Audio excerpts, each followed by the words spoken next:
परीक्षा नहीं हुई, लेकिन आज नहीं तो कल होगी।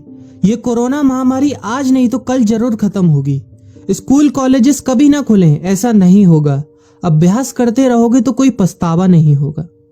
कोरोना महामारी के चलते इस समय स्कूल और कॉलेजेस बंद पड़े हैं, जिसके चलते विद्यार्थियों में पढ़ाई के प्रति लापरवाही देखी जा रही है। इसी को देखते हुए मुंबई के एक स्कूल में हमारे पुराणों में लिखित एक कहानी सुनाई गई और विद्यार्थियों को इस कहानी के जरिए एक मैसेज दिया गया, एक सलाह दी गई। कहानी ये थी कि एक बार भगवान इंद्र किसानों से नाराज हो गए और उन्होंने घोषणा कर दी कि 12 साल तक बारिश नहीं होगी, आप फसलों को नहीं उगा पाएंगे।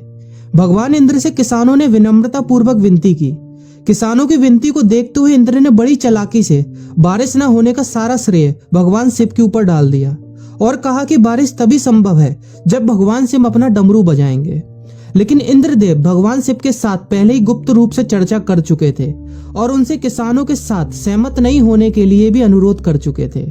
जब किसान भगवान शिव के पास बारिश के लिए विनती करने के लिए गए तो उन्होंने भी कह दिया कि बारिश तभी होगी जब मैं 12 साल बाद अपना डमरू बजाऊंगा। निराश होकर वापस लौटते किसानों ने 12 साल तक इंतजार करने का फैसला किया। लेकिन उनमें से एक किसान वापस लौटकर नियमित रूप से अपना काम कर रहा था, खेती कर रहा था, यहाँ तक कि बीज भी बो रहा था। अन्य किसानों ने यह देखकर उस किसान का मजाक उड़ाना चालू कर दिया।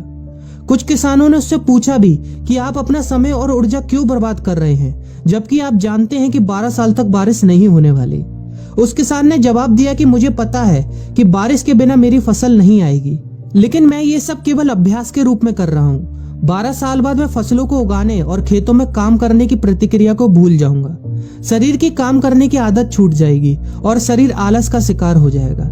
इसलिए मैं अभ्यास करता रहता हूँ कि जब 12 साल बाद बारिश होगी तो मुझे काम करने में मुश्किल नहीं होगी। जब इस किसान की यह बात पार्वती जी को पता चली तो उन्होंने भी चिंतित होकर शिव जी से कहा, आप भी 12 साल बाद डमरू बजाना भूल सकते हैं। यह सुनकर भगवान शिव भी चिंतित हो गए, इसलिए कहीं वो डमरू बजाना भूल तो नहीं गए, इसकी जांच करने की सोची और अपना डमरू उठाकर बजाने की कोशिश करने लगे। कोशिश करते हुए जैसे ही डमरू से आवाज आई वैसी बारिश होने लगी और जो किसान नियमित रूप से अपना काम कर रहा था उस किसान का खेत फसलों से हरा भरा हो गया। लेकिन बाकी सभी बारिश का इंतजार करते किसानों को पछतावा हुआ, क्योंकि उन्होंने अभ्यास करना भी छोड़ दिया था।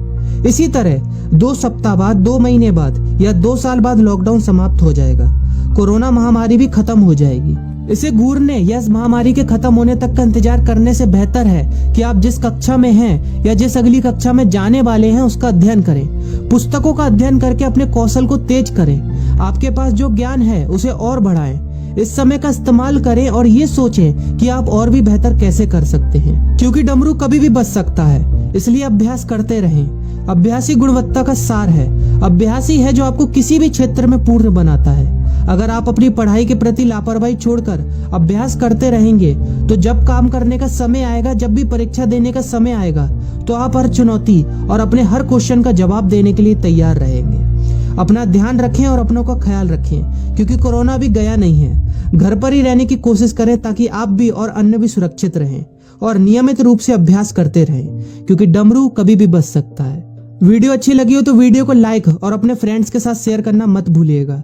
और अगर आप एक पेरेंट हैं तो आप भी अपने बच्चों के साथ इस वीडियो को शेयर करना मत भूलिएगा।